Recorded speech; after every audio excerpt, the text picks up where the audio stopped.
He's back. Tommy Trumpet. Striking out the side. With ease. Throwing upper 90s. Disgusting slider.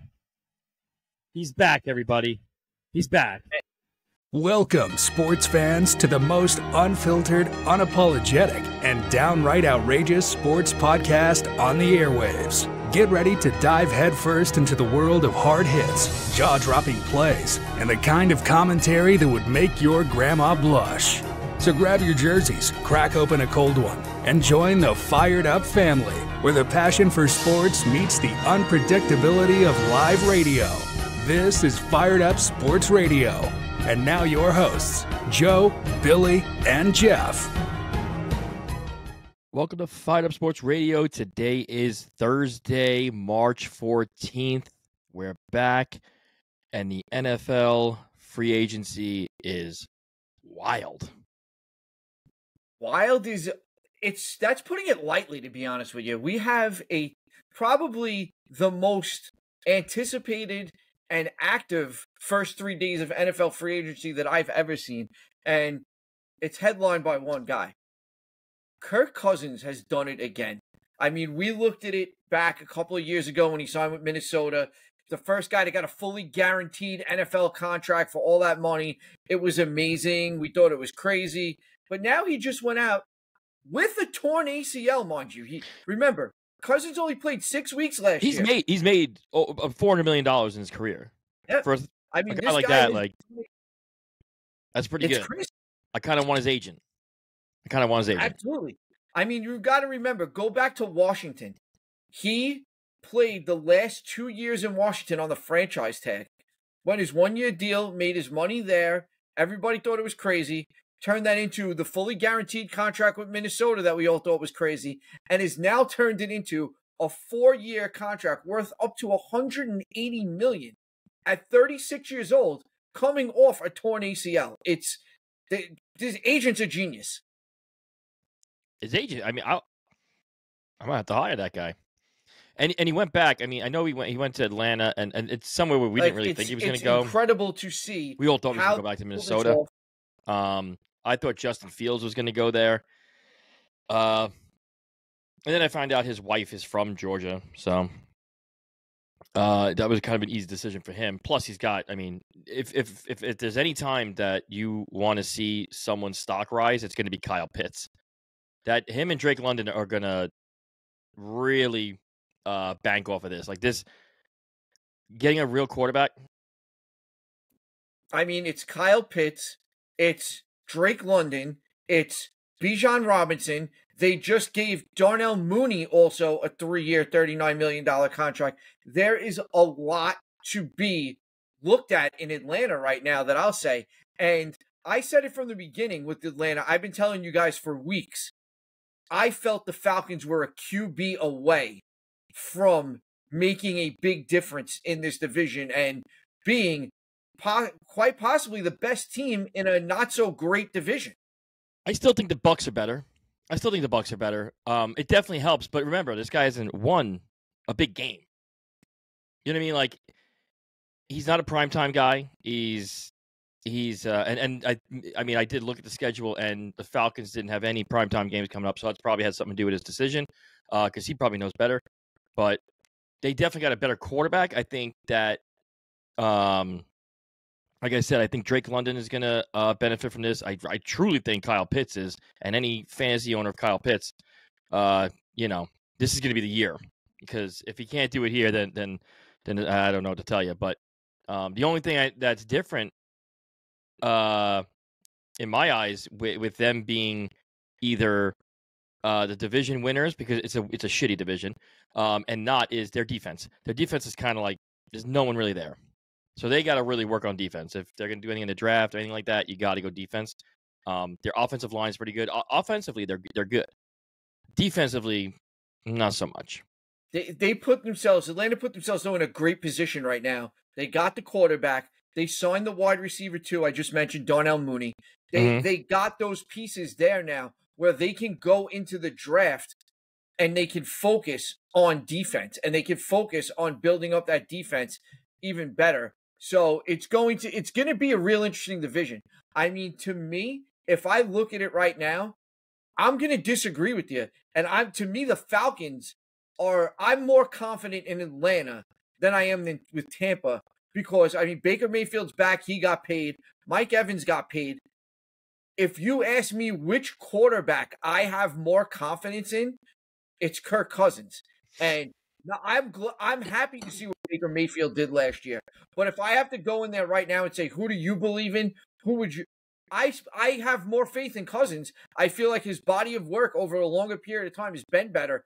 Baker's been clearly a great fit in Tampa, but I have to see more than 1 year before I can say, yeah, I believe Baker is the best in that division. Well, their offense is, I mean, it's similar offense. It's not, I mean, obviously I would probably I'd probably lean more towards Atlanta offensively, but defensively, Atlanta's terrible, and Tampa Bay, they're okay. They're not bad. But again, the division sucks. The division's just up for grabs. I just don't think they've done enough yet to, at least to me, to say that that they're better than Atlanta's better than Tampa Bay. That's all. I mean, quarterback to quarterback. Yeah, I mean, I guess you could say, like, I mean, I would trust Cousins more too, but he can get the lead, but then defense can give it right back. Where Tampa Bay's, they're a little bit better, But again, it's a crapshoot because anyone can win that division except for Carolina, who just garbage. It's gonna be interesting to see what they do there with the defense. Like I said, they're prime now. They set themselves up in a great position to solely focus defense in the draft. And I feel like with Raheem Morris there, that's a good sign. Like, that's a defensive coach. Like, that's someone that's going to bring the best out defensively in these guys. So I think just from a coaching standpoint alone, they're going to be better on the defensive side of the ball than bringing in new talent, fresh talent. I think we're going to see good things from Atlanta this year. But it's crazy for me to see, like, Kirk Cousins coming out and saying, like, the main thing was Minnesota was really looking to go year to year at this point, where Atlanta was looking to make a multi-year commitment to where he could move to Atlanta near his wife's family and finish his career, where he wasn't sensing that commitment from Minnesota. Nice weather too, for the most part. Well, better than Minnesota. Yeah, I can't believe that, especially after Justin Jefferson coming out and being in support of him. I'm pretty surprised that they weren't willing to do more than go year to year at this point. That's what I'm saying. Like, when you have your generational guy, which is, Justin Jefferson, and he says, like, you better get this guy back. And then, I mean, obviously, like, you can only go so high is with the money and stuff. And that's the problem with the way the NFL is now. The second you pay your quarterback, your team's going to shit unless your quarterback is elite, which is like a Patrick Mahomes. They had to get rid of Tyreek Hill and some other guys just to pay Patrick. And it showed this year. I mean, obviously, they still, winning the Super Bowls. It is, that's just what they do. But it was a harder road to get there. You know what I mean? Like, and it's, again, when you have a generational quarterback like that guy, you pay him. But all these other quarterbacks getting all this money, it's taking away from the rest of the team. So, I mean, most teams, when they have to pay a quarterback, they regress a lot. Unless they just find some diamond in the roughs, but I don't know. That's why you see a lot of some of the change as quick as you do. Like, look at a perfect example. Jimmy Garoppolo is already out in Vegas. They already released him. He didn't really do anything anyway. I mean, no, he didn't. No, he didn't know, and he couldn't stay on the field. But like Minshew Mania there now. Yeah. Oh yeah. This is a guy last year though they made a commitment to, and now all of a sudden it's new coach, new direction, and it happened. It happened so much there. A big thing people are talking about is it going to happen with the New York Giants? Are they going to, you hear a different rumor every 5 minutes. Are they looking to move up into the top 3 to get either Drake May or Jaden Daniels, whoever Washington doesn't take it to? The hot rumor is a giant Patriot trade could be coming because people are saying the Patriots aren't sold on the quarterbacks that are going to, they might not love Drake May. Who else do they have left? Are they just going to go with Brissett? They brought in Brissett. I mean, who knows what they could do later? They are the Patriots. Like, Mac Jones is the first one. It's not the same Patriots, though. No. Different. but there's still some of that philosophy in the building of maybe you don't have to do it year one. Maybe they're a team that could trade back up into the end of the first round if, say, a Bo Nix or a Penix is hanging around in the late 20s. I gotta be honest with you. I think a lot of these guys are gonna go a lot earlier than people think. I truly think like a Penix, a Bo Nix, who would normally a JJ McCarthy. Those guys are probably in other years. I can see them being, second rounders or something like that, late first rounders. But from all indications that I've been reading recently, I mean, JJ McCarthy, Michael Penix, these guys might go in the top 10, top 15, maybe. Like it's crazy. But if a guy like Bo Nix can fall to the Giants, the second round, I mean, you got at least trade up to get him. But in the second round. But if you can get him, that's money right there. Because Daniel Jones is not going past this year unless he, absolutely has a ridiculous season to prove that he's worth that kind of money. But I don't see it happening, especially with no weapons, losing Barkley, and they got nobody. They got nobody to really throw to. It's kind of a shit show. They got, Burns, which is a nice move. I like that move. Paid him a fuck ton, but he's good. I mean, I, for one, as a Giant fan, I like the Giants' moves. Burns, I like the Burns trade. I like signing Runyon, and I'm probably going to mangle his name. Yes. But Imulore, the 2 offensive linemen. We got 2 starting offensive linemen. And you know what? You didn't want to pay Barkley. You went out and you signed a running back who's a little younger, who's worked with Dable, and who Dable clearly liked in Devin Singletary. Wide receiver right now, to me, the way it's looking, if I had to guess, if the Giants stay at 6, the Giants are drafting a number 1 wide receiver.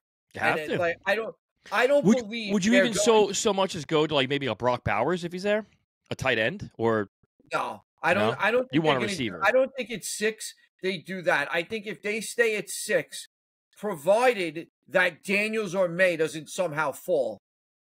Yeah. Because they're not going to go 4 and 5. It's going to be they're either going to go 1, 2, 3, and barring a trade, the way the draft sits right now, if all 3 of those quarterbacks don't go 1, 2, 3, that one's going to fall to 6 to the Giants.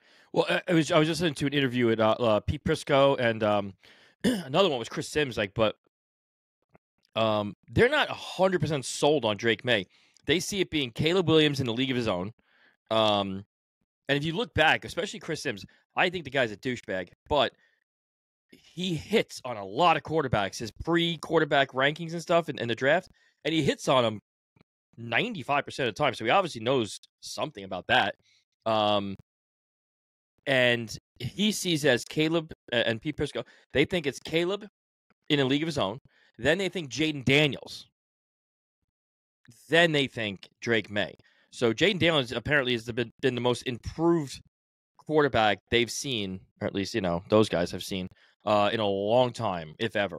So I wouldn't be shocked if Drake may fall if New England doesn't want to pick up a quarterback and they want to trade that spot. But I don't know. I mean, Marvin Harrison's still out there. I mean, if he goes to Arizona, I don't think that's going to be a good move for him. But it's. I mean, we're still at a point right now where realistically we could see 2 of the top 3 spots traded. Like that's what I mean. The Justin Fields situation is far from over. The longer the Bears have almost kind of shot themselves in the foot right now because. But they're having a sneaky good offseason though. Like sneaky good. No, they are. But the biggest issue there being Fields, and it's like, what are you gonna do right now? I mean, I don't even know if Minnesota would be interested if they would even trade him in the division, because now they seem locked in. They signed Darnold. They're clearly going to draft a rookie, and I think they're going to let it sort itself out there. I don't even think they'd be looking and in the division, but where else is there realistically for him to go? Except the Broncos, maybe? Maybe.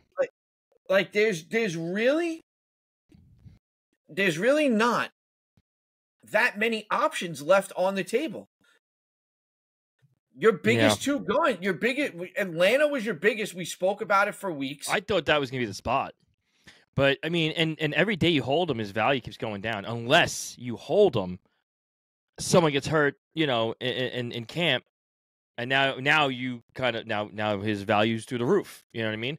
But the problem is with him is you gotta pay him. If you're gonna trade for him, you gotta pay him. And I think people are afraid to pay him. I think they're not gonna pick up his option.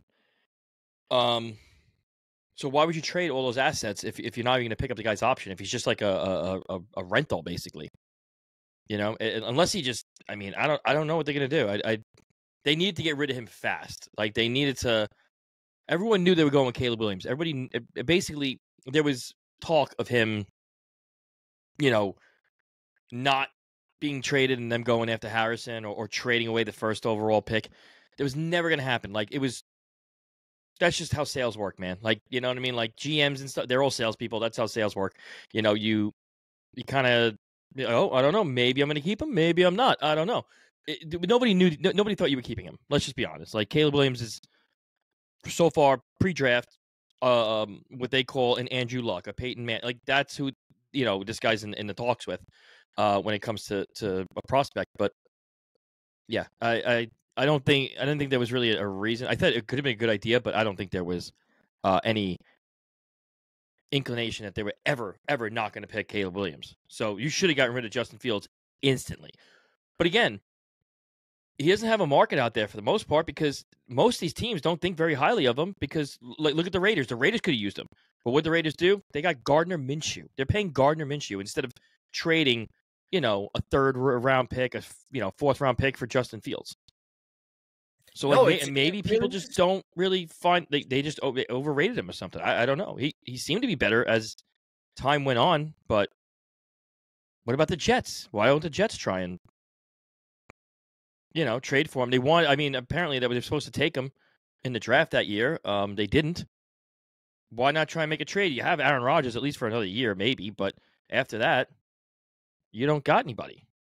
I don't know. I think with that, as far as that goes, I think our potential future vice president might have a problem with having another starting caliber QB in the building. Breaking news right there, huh? Yeah, he doesn't seem. Aaron Rodgers doesn't seem to handle those situations well, and also the Jets could look at it and go, they think that he's going to be a free agent after this year. So if they really want him, they'll go through one more year with Rodgers, see what happens, see if Rodgers retires after this year, because no matter what he says, you never know what he's going to do until it's time to do it. And they can have him for just money, and they don't have to waste any draft capital. So taking him this year and basically making him a backup. But you might not get him at all. There is a risk, but they might be willing to take him. They need a quarterback. They might not be high enough on him. They signed Tyrod Taylor as the backup. They brought in, by backup standards, a very capable backup quarterback, provided he could stay on the field. But I don't know. I mean, the Bears are legitimately running themselves right now into a point where they're going to do. They're either going to draft Caleb Williams with Justin Fields still on the roster. What if Garrett Wilson? What if Garrett Wilson goes, look, that's my guy. Like that's the guy I want. Like, he's your wide receiver. He's your number one wide receiver. Does he have any pull? I don't know. Justin Jefferson clearly didn't have enough pull in Minnesota to get Kirk Cousins back. Well, that's a lot of money, though. That was a lot of fucking money. That was a ridiculous amount of money. That's who he wanted there. But again, you're also then asking the Jets to tie up. The Jets are a different organization. They're a fucking dumpster fire. And their center can say, like, I want somebody, and they'll get him. Absolutely. But Aaron Rodgers, the thing is right now, Aaron Rodgers holds the key to that franchise. And if he's going to play for the New York Jets for basically as long as he wants to, and if he wants to come back next year, he's going to come back next year. And Robert Saleh is going to be there, and Nathaniel Hackett's going to be there. And this is Team Aaron right now. The problem with the Jets, this is the problem with the Jets. And yes, I'm a Jet hater, and it is what it is. But I'm going to talk facts right now. So the problem with the Jets, I feel, is you got it. All right, so if you're like an okay guy and you get a smoking hot chick, I mean, a 10, And she says, hey, I'm going here. Hey, I'm going there. You're not coming with me. Okay, babe, no problem, no problem. You're a simp. The Jets are simps. And that's what they're doing with Rodgers. They're allowing this guy to do whatever they want. You have to think, like, Rodgers isn't going to be there for the next 15, 20 years. You know, you need to really figure that out. Like, you can't just let this guy do whatever he wants. It's just going to destroy your franchise. Well, it's already bad, but it's going to make it way worse. You can't just you cannot let the inmates run the asylum. You're like, look, Aaron, it is what, you're not going to have him for more than, I don't think he's coming back after this year. I just don't. I don't foresee it happening. If he does, it'll be a 1 year, but you're just going to keep doing this 1 year until something happens, until the guy turns 50. Like, no, man, you got to think what's best for the team future. You can't think what's best for the team right now. And you can't let a player decide that unless you just want to make him a GM. Then make him a fucking GM. No, you don't need anybody else. I agree with you, and I don't like the model, but he is the type of guy that you bring in there, and you saw it last year. You saw it with the moves they made. The prima donnas, man. Prima donnas never win. No, Alan Lazard, McCole Hardman, Randall Cobb. That all worked out well, right? It worked out good for McCole Hardman. He got released. McCole Hardman, yeah, he got off that fucking team. The game-winning touchdown. But, yeah, this is what – and you can't tell me that the only reason Salah and Hackett are coming back isn't because of Aaron Rodgers. Oh, it's 100% because of Aaron Rodgers. Exactly. So, whether we agree with it or not, because he runs the team. Like LeBron James. Perfect example. Perfect example. You cannot do that, man. That's insanity. When it comes at some point, you got to put your fucking foot down. Exactly. When it comes to Aaron Rodgers, there are more that the Jets are run more like an NBA team where the star player is controlling the moves of the franchise. Yeah, and it's gone really well for them so far. Many NBA teams go right now, and that's how he is. Yeah, it's been going fucking smooth as ice, man. Smooth as ice. So dumb, Look, I'll be one to admit, man. Like right now, like the Dolphins are getting my guys are, and I don't want no one wants to talk about tough shit. I'm going to talk about them. They're getting gutted. I cried myself to sleep the past few nights when we lost Christian Wilkins, and Van Ginkel and Xavier Howard. Like, the boys are getting dismantled. Like, they are making moves. But what they're doing is they're freeing up money to pay Tua an absurd amount of money. Tua is my guy. He'll always be my guy until he's off my team. But $50 million plus a year for him? Come on, dude. Like, he stayed healthy for 1 year. He had a good year, but $50 million a year is insane. I would never do that. I would just say, nope, I'd rather just go find someone else. I am not paying you $50 million. I love you. You're a great guy. You're a good team leader. You're not $50 million a year worth. And if I were him, it's hard to say that because, it's not, it's not me in that position, but like, and I know I can say what I'm saying now because I'm not in that position, but, I'd be like, look, look what Tom Brady did. What made Tom Brady so good? Granted, he had a, richer wife at the time, but if you say, look, give me $30 million a year, let's take the extra $20+ million a year, let's make this team better. I always thought that winning was number one for most of these guys. Well, when I was growing up, I was a little naive to that, but now money is so big that they don't give a shit. I don't think they care if they win or not. They'll tell you they want to win, but if they do, then maybe take I'm not saying take a pay cut, but you don't need $50 million a year. You just don't. You don't. But no, again, that's what the NFL is now, and I just don't think he's worth $50 million. And it sucks because it's my guy, my quarterback. But I'm also in reality, he's not worth $50 million. I don't think any fucking quarterback is worth $50+ million a year. They're just not. They're not. No, it's insane. It's the sad. This is what the NFL is, and to me, this started back around 2018 when Garoppolo, after not even a full season of NFL starts under his belt, signed a 5-year contract for $137 million with 75. Matt Castle was another one. And the guy didn't pay. But Garoppolo was the biggest of them all. You guaranteed him $74 million before he played a 16-game schedule. And everything just went from there. And ever since then, it's been The next guy's going to get more than the next guy. This guy's going to get more than this guy. You know, Daniel Jones, you look at fucking sick, man. Everybody wants to say, oh, Daniel Jones shouldn't have got $40 million last year from the Giants. I mean, it was pretty much average NFL quarterback salary at that point. Like that. Yeah, but I don't know. I still think that was the most. That's probably the worst contract ever. But unfortunately, him getting that is somewhere too. It could be like, well, this guy's got $40 million a year. I'm way better than him. Yeah, no, I mean, but it just sucks. Like there's just so many things. I mean, you look at it now. Mahomes signed that huge deal, and then yesterday, Mahomes restructured his contract to free up $21 million in cap space for this season for the Chiefs to go out and do something. I honestly thought that meant the Chiefs were going to go after Calvin Ridley, who ended up with the Titans for $92 million, which to me has been the most mind-blowing move. I don't get it. They traded A.J. Brown 2 off seasons ago because they didn't want to pay him. And then in the 2 off seasons since then, first they invested in DeAndre Hopkins, and now you've invested in Calvin Ridley. Yeah. So it's like A.J. Brown, like something else had to be. And Will Levis isn't a very good quarterback. I just don't see it. I don't see it. I mean he's got an arm. He's got talent. I just don't see him, you know. Like, I might trade Calvin Ridley in my keeper league because I don't really it's Will Levis, man. Like, yeah, he hasn't got he hasn't gotten the full opportunity yet. I mean, they've made some good moves there. They're giving him the main thing is they are giving him everything you can to succeed. Right. So, you know, they felt maybe like evaluation year, maybe. They felt like it was time with Derrick Henry. They signed Tony Pollard. They're going to team Tony Pollard with Tajay Spears in the backfield. Yeah, can I ask you a question about that? Like, is your opinion on it? Now, Spears and Pollard are kind of like the same running back. Like, why would you just that move just doesn't make sense to me, like, at all. They don't make sense.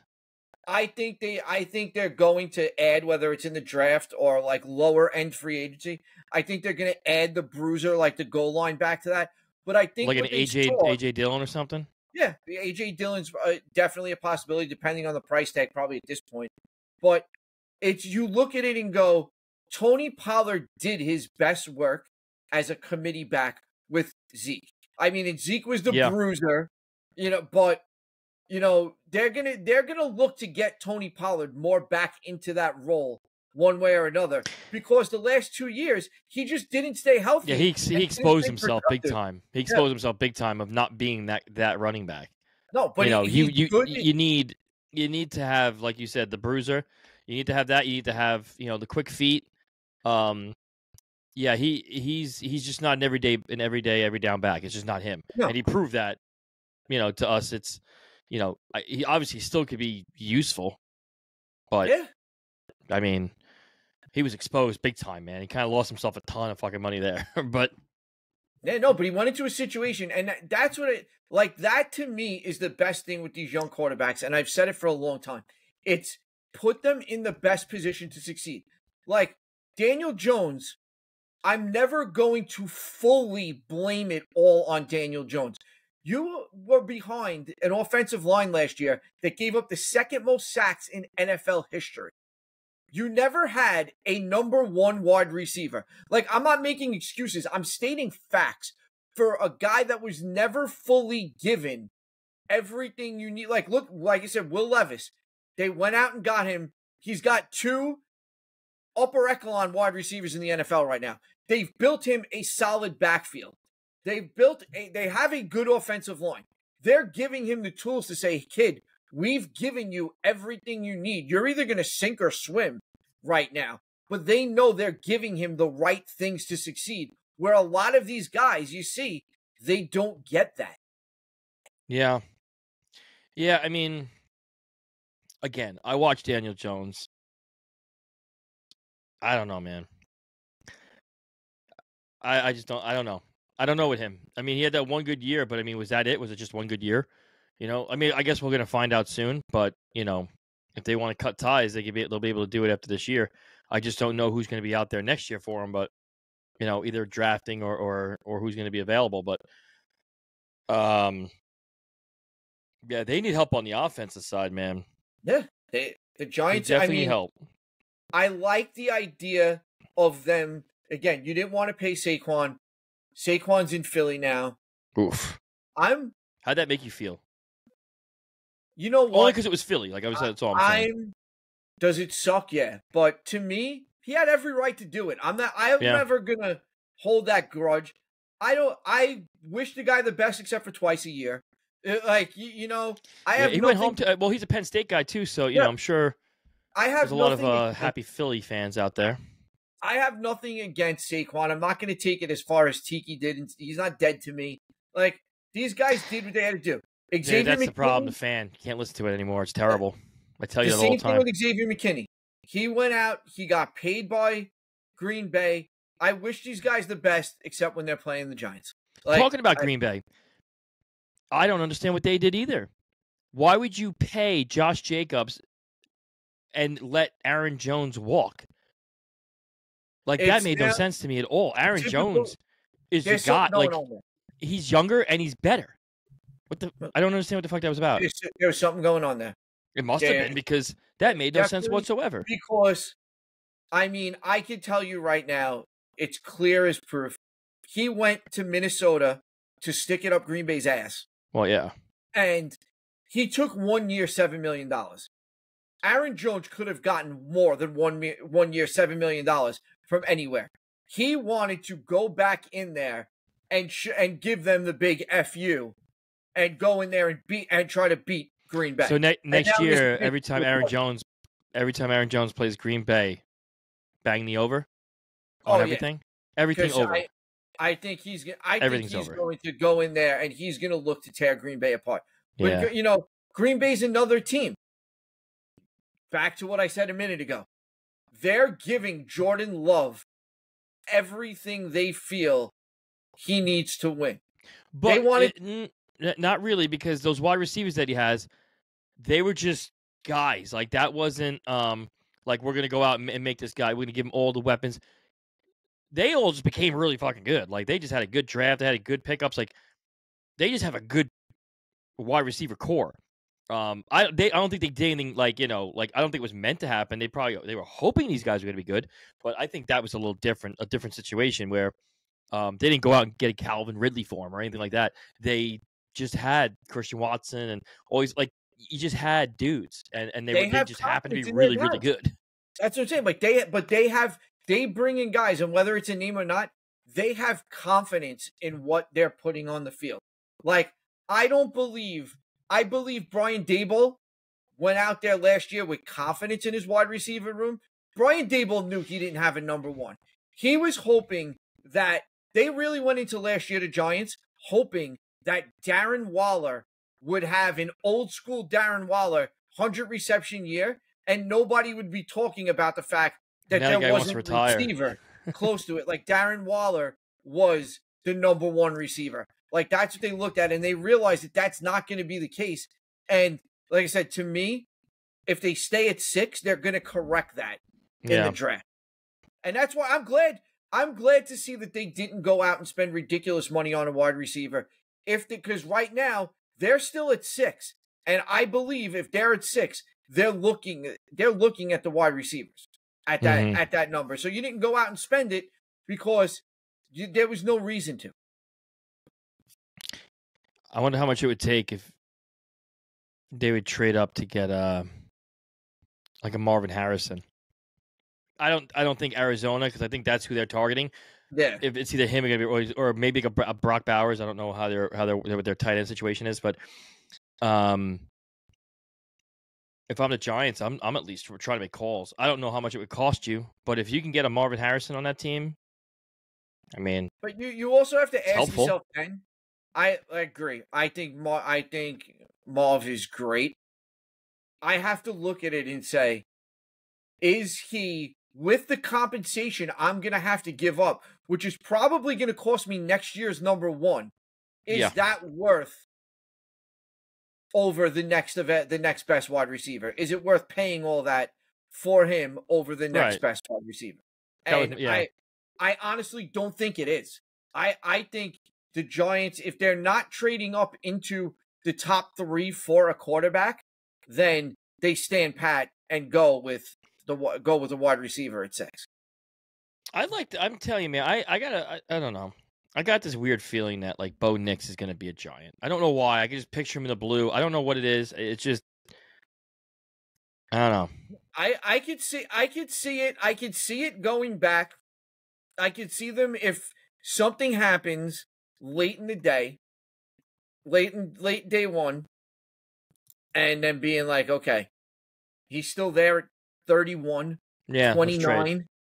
Let's trade back into the first round.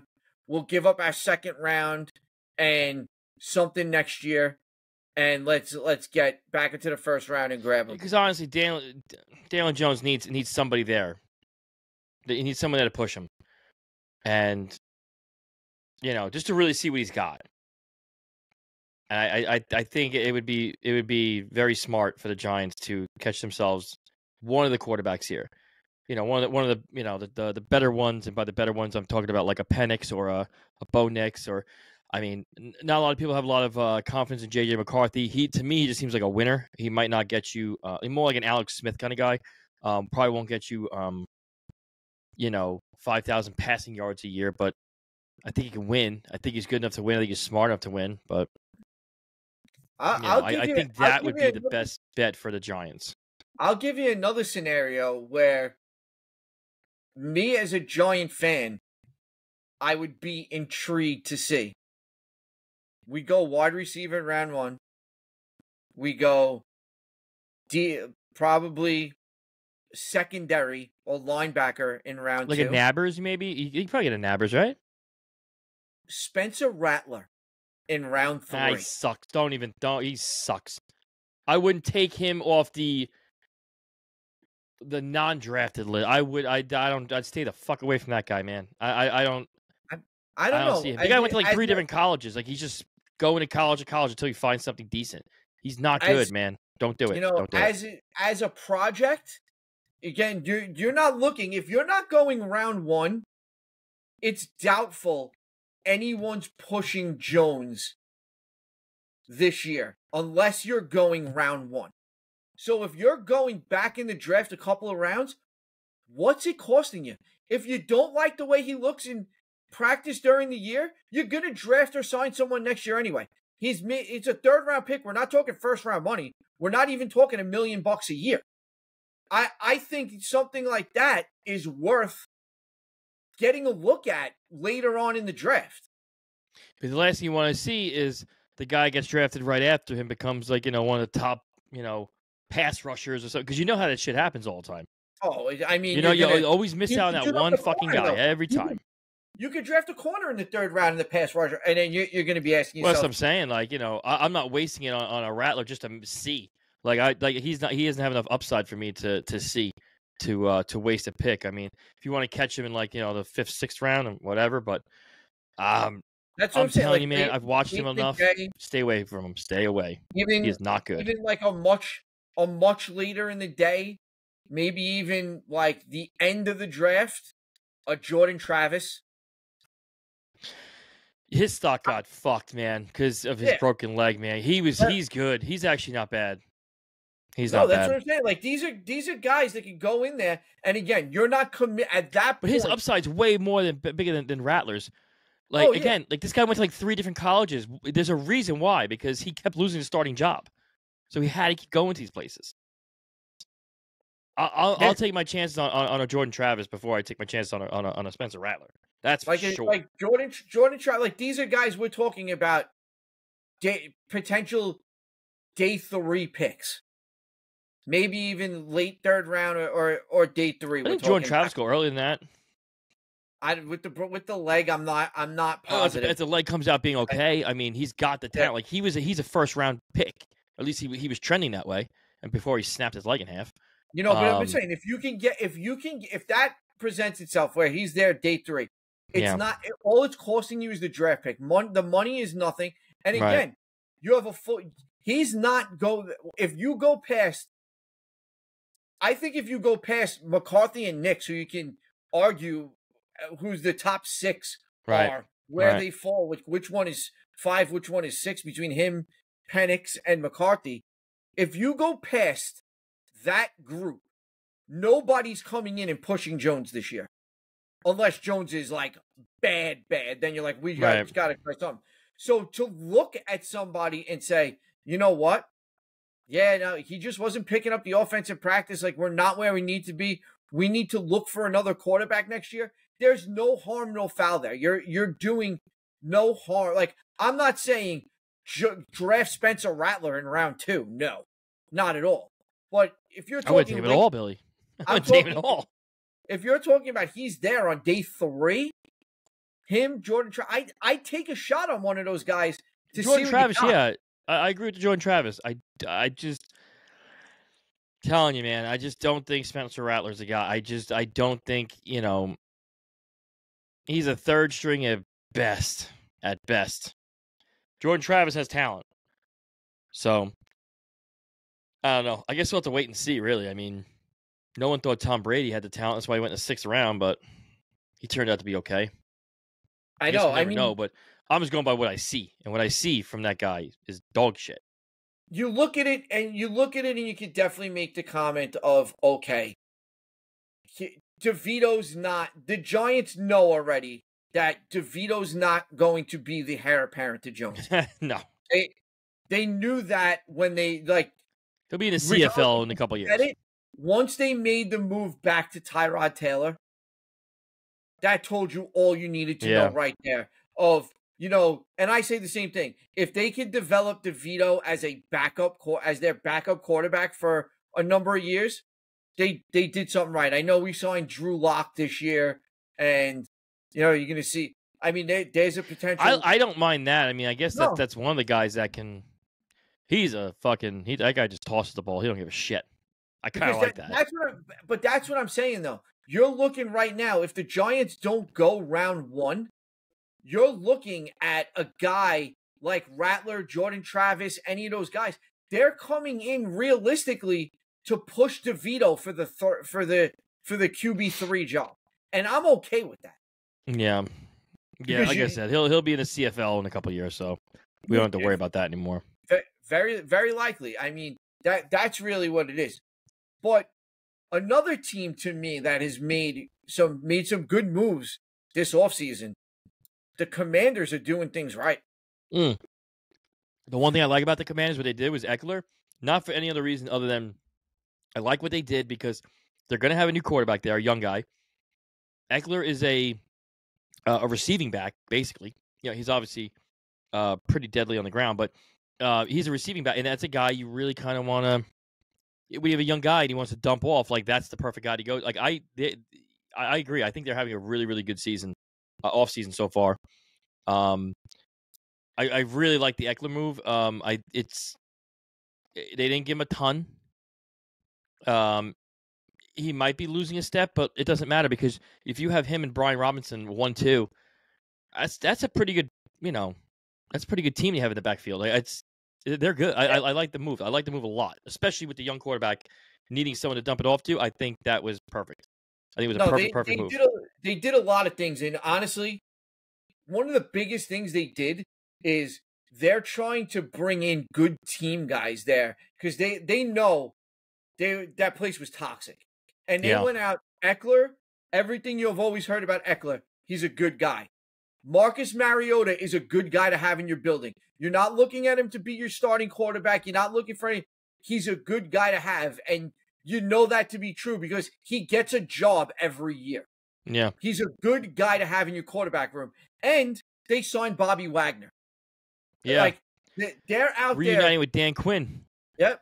Dan Quinn's bringing in quite a few guys that are familiar with him.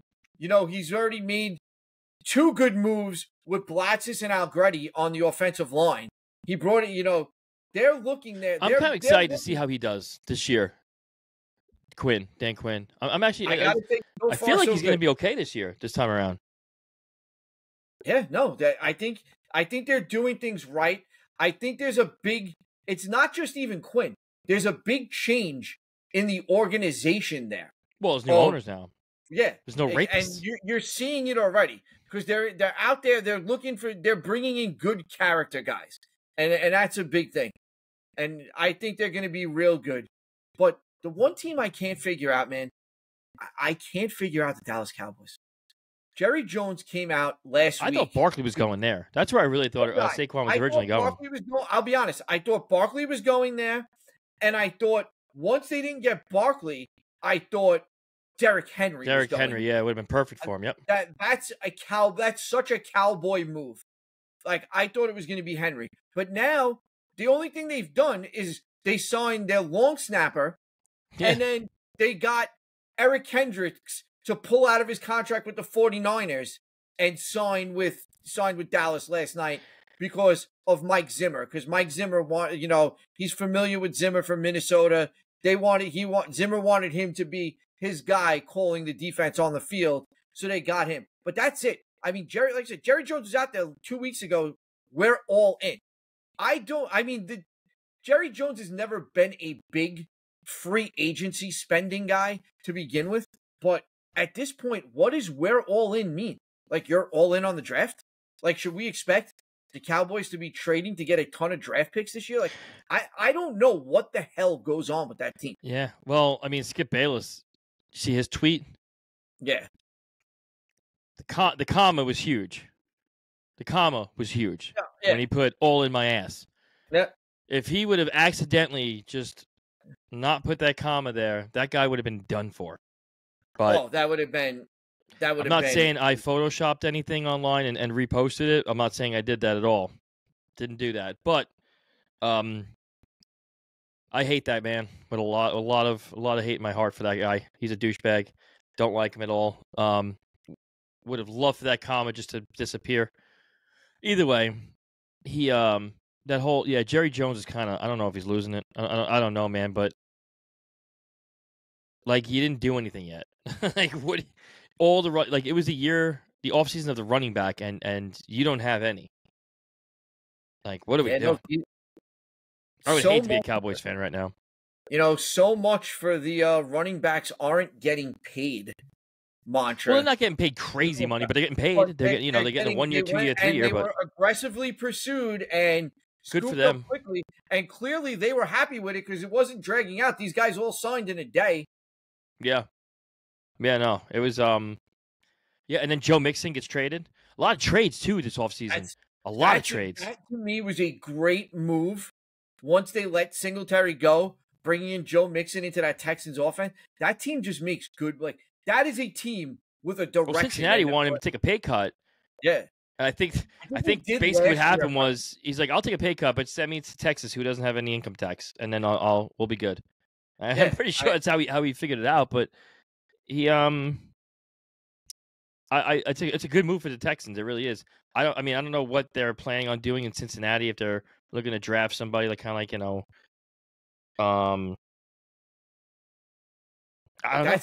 don't know what they're going to do. That seems to be the route they're going. And also, are they freeing up money to pay Higgins? Maybe they get rid of Mixon, draft some guy, and then they can pay Higgins, who's trying to get the fuck out of there. Burrow, Jamar, like, you got guys there that are going to have to get paid. So yeah, I guess they all have to get paid. They looked at running back, and I mean, Higgins has already requested a trade. Burrow already got paid. Yeah, no, but I'm just saying you got Jamar Chase has to get paid, right? It's going on the payroll. It's going on the payroll now with Burrow, and Chase has got to get paid. I don't know what you're going to do with Higgins now. He has requested a trade, but you put the franchise tag on. I got to believe you're trying to work it out somehow. But yeah, they had a reset somewhere, and here you go. They chose. I have an idea for you. Let me know what you think. T. Higgins wants out. All right. What would you do if Cincinnati calls up and goes, I'll give you my next 2 first and 1 second for T. Higgins. Oh, and T. Higgins for Justin Jefferson. What would you do? That's the rumor going around right now. Yeah. And imagine that. Imagine having Burrow, Chase, and Justin Jefferson on the same team. I mean, you got the number one thing you have to do. I haven't seen that before. The number one thing you have to do before that is figure out if you can pay them both. Because if you can't, like, it makes no sense to do. You probably won't have a defense. Yeah. That's the whole thing. You have to figure out offense. how you have to figure out how you make that work beyond just this season. And like that's your biggest key. And if you can, you got to remember those guys played together at LSU. They know each other. They're friends. Like they're playing around about it on X right now. Like they've said just things say Twitter. about Don't you dare say X. Don't you dare. We don't do X. We do Twitter. That's it. But like that's the whole thing. Like they're trying to figure it all out at this point. And if they can do it, if they can make it work, if they want to make it work, hey, by all means, I'd make the trade. But I don't know if there's enough money. What do you think Minnesota would take it? They'd be stupid not to. Yeah, probably. They'd be stupid not to. They're getting, especially if T. Higgins is willing to sign there, you're getting a wide receiver 1. So all right. So in the background, I'm watching Good Morning Football. On the bottom screen, we have Lance Zierlein's mock draft. He has Malik Nabers going 4th overall to Arizona, and Marvin Harrison going to San Diego, Los Angeles Chargers. Interesting. That's pretty wild. Very. I mean, do you dare pass over Marvin Harrison? And if you do, well, that's kind of going to suck because they did get rid of Mike Williams yesterday, the Chargers. That would be a crazy offense right there as well. You add him to that mix. Oof. No, definitely. God damn. To wrap this up, let's just give me, what do you think? Who so far after 3 days, mind you, is your free agency? Your team, your one team that is winning at free agency right now? The Chicago Bears. Chicago Bears. And this is only because of Caleb Williams also coming in. But DeAndre Swift, they were able to get back Jalen Johnson. They were able to snag Owens from Green Bay. They were also able to take, this is kind of a year-defining moment for, oh, Jesus Christ, why am I drawing a blank? He was just on Philly. He was on Tennessee and Philly last year, and then he just went, oh, my God, Line. I'm trying to remember who the guy was. Anyway. I can't believe I'm just drawing a blank. Anyway, overall, I think they're looking pretty good. Their defense was fantastic last year once they made that trade for Sweat. Coach looks different. He's growing a beard, slicking his hair back, looking a little bit more presentable, and a little hot coach going on there. So, I think they're poised for a big season. I really do. I think the Bears are back. I think Caleb. I mean, I know how some people think about Caleb Williams. I'm telling you, I think Caleb Williams is going to be the real deal. And yeah, they also have two picks in the first round and a top 10 maybe, top 12 or whatever it is. And DeAndre Swift, I love that move so much. I'm a big DeAndre Swift guy. Yeah, so I'm gonna go with I'll probably have to go with the Bears. I think the Bears are having a really, really good offseason so far. No, absolutely. I'm going to go with a team we were just talking about a few minutes ago, the Washington Commanders. That'd be my second team. I agree. I got to give credit where it's due. They've done a lot of good things. In addition, we talked about Mariota, Eckler, Bobby Wagner. They also brought in Zach Ertz, another and to solid. think these guys have the 1 and 2 picks in the draft, 1 and 2, yep. And they already had basically the best. I mean, they also had the most amount of money to spend, but they're going to bring in whichever quarterback they want, and they've got a kind of interesting thing that they can do also, where they can dangle Sam Howell out there now. Yeah, because I don't think you're going to hold on to Sam Howell to be your QB3. And he's on a rookie contract, so it is feasible financially, but I gotta believe somebody, like even a Minnesota or a Denver, would want to take a shot on Sam Howell. Yeah. I don't think he did a horrible job. I just think they could do better. Yeah. I just think they could do better, especially this draft. I think they could do better. even a team like New Orleans, who just lost Jameis as their backup, if he went there, big move by the Browns too. With Derek Carr's injury history, you need a good backup on that team. Yeah, that's what I think Sam Howell's going to be. I think he's going to be that backup guy. He's going to be that backup to a team whose quarterback probably can't stay healthy. Yep. He's going to be like you know what? A perfect team, the Jets. The Jets need a good backup quarterback. Yeah, exactly. They need a good backup quarterback. But I mean, they got Tyrod now, so I think they're going to stick with that. Oh, they did get Tyrod? Yeah. There was too much going on, dude. I can't remember any of this shit. All right. There was too much. Final question on the NFL front. Your one signing that's intrigued you to see where it goes or how it works out. I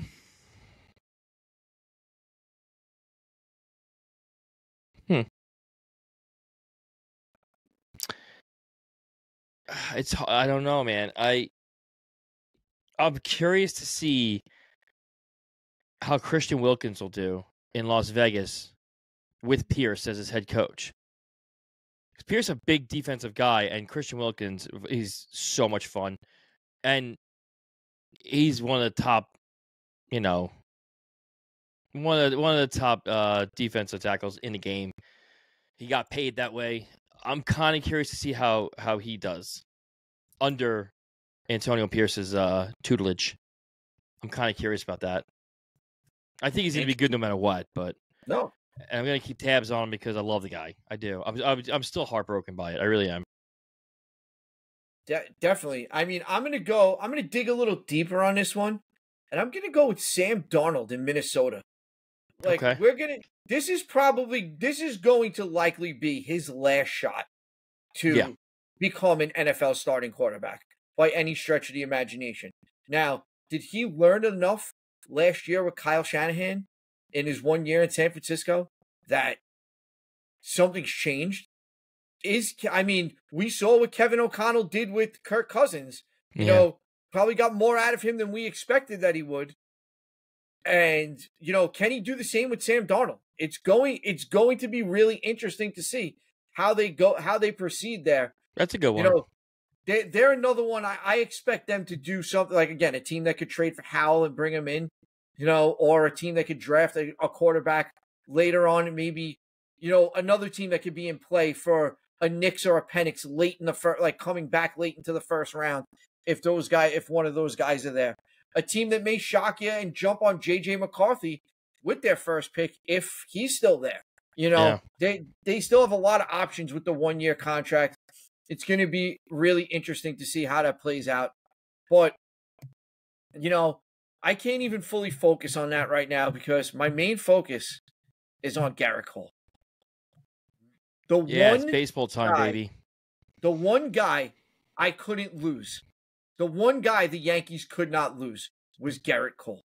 He's out for what, like at least a month or two? They're saying a month or two. And they're not saying what it is. 1 to 2 months. Discomfort, and he's going for a second opinion. So this could get worse. This is very DeGrom-esque. Yes. I believe losing Cole to this team is more of a blow than losing Judge. What's your next move? If he's out, for argument's sake, let's say he's out for half the season. What's your move? It kills me. At this point, it's got to be Snell. What else do you? I mean, Cease is gone now. Cease is in San Diego. That was weird, man. I mean, I did not expect that. Doesn't give a shit. That guy just he's a GM. He made his moves. I swear to God, his moves are made that I could die tomorrow, so let's do this today. Like, he's just weird like that, man. He just doesn't give a shit. I don't know if he has some sort of terminal disease or something that he can die any minute, but that dude he just makes moves as if there's no tomorrow. It's very weird. It's funny, but that's crazy. I'm gonna go with your logic on this and think maybe the cartel liked Dylan Cease's mustache and told them, I'm telling you, dude, he needs to be a pot. They're run by something. Maybe this move was made by the cartel. Yeah, but I mean, they gave up. That would have been a good move. But I think they wanted Spencer Jones from the Yankees and they were like, nope. I think that was that was pretty much it. That seems to be the main sticking point everywhere. And there's not many top of the rotation starters available right now that you're going to get, that you're not going to pay Spencer Jones prices for. Right. I mean, nobody at this stage in the game, nobody in March is looking to give up that guy. You had the one guy there. Clearly they wanted Jones, seemed to be the sticking point. And I understand why the Yankees didn't want to do it. But now you got to look at money. And that's the one thing it is. And you got to look at Snell. Because to me, Snell's a better fit at the top of the rotation than Jordan Montgomery. Mm-hmm. Can I make a fun little prediction right now? Yeah. It's gonna come back to bite me in the ass, and I'm aware of it, and I'll take all the fucking heat. I don't care. But I'm telling you right now, I'm gonna say it right now, it's March 14th, 10:45 a.m. Luis Severino will be comeback player of the year. That dude looks fucking good. It looks definitely good. It's gonna come back to bite me in the ass. I'm well aware of it. I'm gonna take a bunch of shit. I'm just gonna take all the shit when I get it. I don't care. But I'm gonna say that right now. I think I watched him a little bit last night. His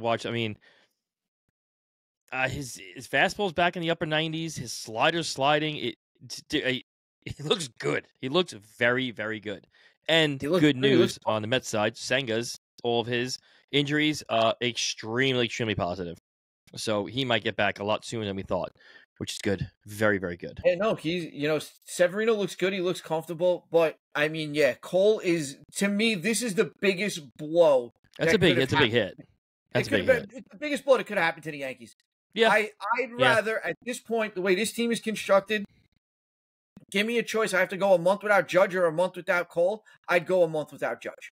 Yeah, and well, I mean, it's two guys, like, because I mean, Judge has a problem with his ab, and if anyone knows anything about obliques, man, that shit is not easy to recover from. It sucks. Yeah. It hurts, especially when your job is to swing a fucking bat at the torque that he does. That's hopefully it's not serious for either of them. Hopefully they're good to go. I mean, obviously Cole will be out for a month. I hope it's nothing serious because it is, as much as they joke around and dick around with Yankee fans and stuff, like, he is fun to watch. Like, he's kind of like must-see TV when he's on. But that's a big blow, dude. Like we say, that's a huge, huge hit. Huge. Absolutely. I mean, it's going to be a very rough first couple of months, and I think the move needs to come now. Don't get too far behind. That's it. That's all you can do. And that's why I say you got to bring in Snell. You got to do what you need to do, and money's the way to go at this point because you're not getting a top line. You're giving up Spencer Jones for anybody, any top of the rotation starter right now, and I agree with not wanting to do that. So you got to spend the money. Like and all we have to do is shit on Boris. Be like, look, there he goes. We're 2 weeks away from opening day. We're 2 weeks away.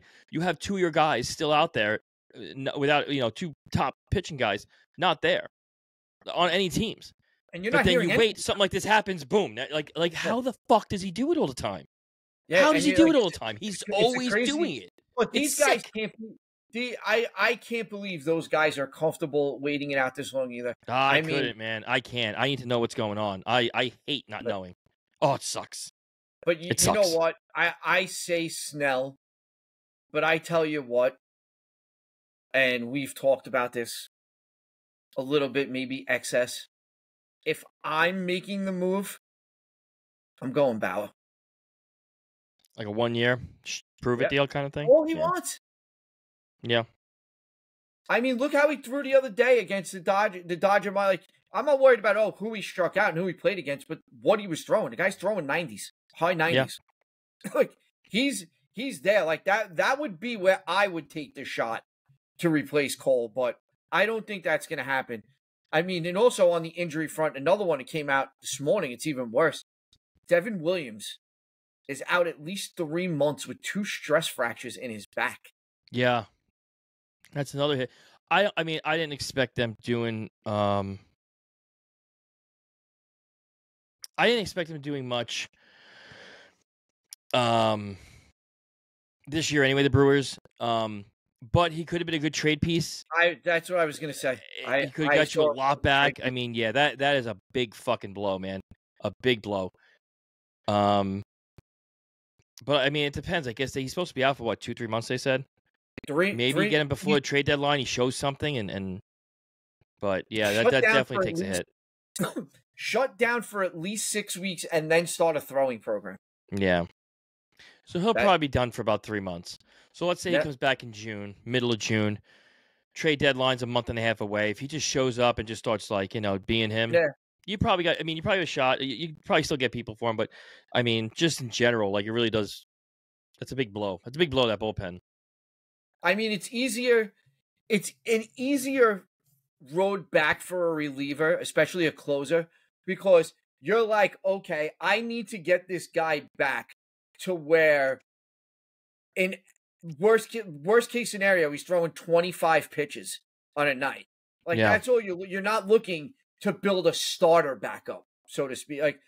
Cole is going to have a longer road back because you're going to want Cole probably throwing a minimum of 5 innings in extended spring training or rehab starts before he comes back to the Yankees.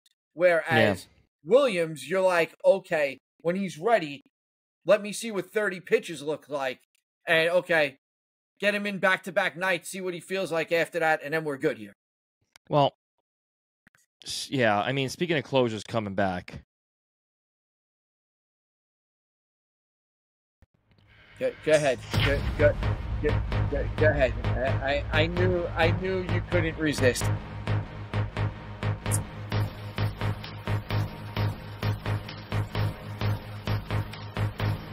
He's back. Tommy Trumpet striking out the side. With ease. Throwing up the 90s. Disgusting slider. He's back, everybody. He's back. I mean, I personally never doubted that, to be honest with you, because he fucking came back. I still believe if the Mets were in contention, he would have been pitching at the end of last year. Yeah, he would have. I think they just got to a point where in July, they were like, all right, we're going to slow this down because we're not rushing him. It's so crazy, though, with that team. His first year was so fucking bad. I was having a hard time defending him, but I still was because I'm like, look, I see what this guy does. The guy throws, 100 plus. His slider's disgusting. He has a 2-seamer that's just as nasty on the other side. I kept and then I was getting to the point where I was like, Jesus Christ, I can't fucking defend this guy anymore.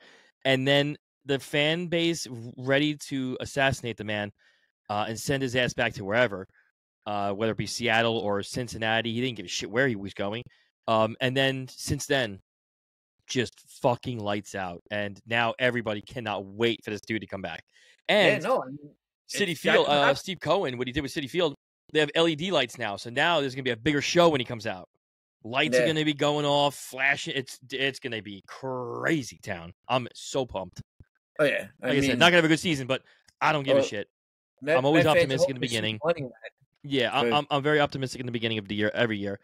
And honestly, if you look at the spring training numbers, and whatever you take that for, the Mets pitching staff has the lowest ERA. That was the weakest part of their whole team, at least, that everyone thought. The weakest part was with their arms. They happen to be fucking awesome right now. Yes, it's still spring, and I'm not going to, put too much into that, but it's good to see, though, that they can do it. Like I said, Severino, if he just has a little comeback. Quintana's doing whatever he does. McGill, with now having that splitter, I forget what the hell he calls it. It's something funny, kind of with Senga's forkball. He also brought in a cutter, and his ERA is under 1, I believe, also in spring training. With McGill's, he's also doing. It's just they're doing the right things. Lavender is in the bullpen. That guy can't be touched. He only throws 92, 93, but he's very deceptive apparently because nobody can touch him. No, absolutely. Oh, this just in, Billy. New York Yankees unlikely to sign Snell. Yankees not expected to spend significant money to replace Cole. I'm not upset. I'm not upset because, again, I never was high on it. I'm just saying what the move to me right now, whether it's the minimum on Bauer what it would take to sign Snell. Money, to me, is the only way to fix this at this point. Because if you were willing to give up what teams are going to ask for, you should have just traded for Cease to begin with, and we wouldn't be having this conversation. Yeah. Like that's really what it comes down to. But Jeff, that's about all we got for today. We're going to wrap it up. But want to let everybody know that next week we are going to be coming at you with our MLB season preview show. We're going to have predictions, thoughts, probably a few arguments. It's going to be a good one. I'm pumped. I mean, we're baseball guys. We are working on certain other podcasts for baseball. Me being one of them. It's going to be called Wait Till Next Year podcast. It's going to be a Mets podcast. So everyone that hates me talking about the Mets, you don't have to listen. It's great. Or you can listen and just make fun of me. Up to you. Don't care. It's going to be me, Mike Martell. We're going to be doing that. Starting to promote it now. Also looking for a Yankees one. I'd like to do a Yankees one since we're in New York. If anyone else has any other team, whether they're Philly fans or whether let's figure it out, man. I want to get bloggers. I want people, I want team reporters. This is what we want. We want to start building this thing. We're already working on certain sponsors. We're very good talks right now with a few companies. I want to grow this thing. I want this thing to be big. I want everyone to have fun. It's like I tell everyone, don't take me too seriously. Don't take the podcast too seriously because it's just going to give you a headache and make your fucking head explode. Just have fun. Just have fun with it. Just know that we're not pros. We do this for fun. We don't do it for anything else other than we like doing it. If you want to listen, that's great. If you don't, that's also cool. We have plenty of other things you could do. You could just make fun of us on Twitter. You can make fun of us on I don't care. But we have things in the works. If anyone wants to get involved, just let us know. We're trying to work on some things now. And it looks like we're growing. We're growing pretty quick right now as it pertains to a lot of the sponsorships. And one of them, pretty big names too. It's actually pretty cool. Never thought that was going to happen, but it's a couple announcements we'll have during the week. But I'm pretty pumped for it. And baseball's my favorite, so I can't wait, dude. I can't wait. I'm pumped. So we'll have that special coming on soon, and look out for the other specific teams. Like I said, wait till next year. It's going to be the Mets podcast, the Yankees podcast we're going to have hopefully soon. Yeah, pretty pumped. We'll be back. Big things happening, baby. We'll be back with the baseball preview next week, and I'll tell you what, no matter what, I will be back here talking March Madness next week. I can guarantee you that because it is. I try not to talk about that. I lose a lot of money on March Madness. I'm trying to avoid that right now. Times of the year, we got tournaments all weekend. This is where one of the best sports times of the year to me. Constant, nonstop action all day long. But we will be back with you guys next week. Make sure to follow us on all social media. Fired Up Sports Network. Our website, firedupsportsnetwork.com. We have the blogs. We have merchandise up. Anything you guys need. Just follow us there. Send us an email, a DM on there, and we will get you whatever you need. But for Jeff and Billy, enjoy your Thursday. Have a great day, everybody, and we will see you next week. See ya.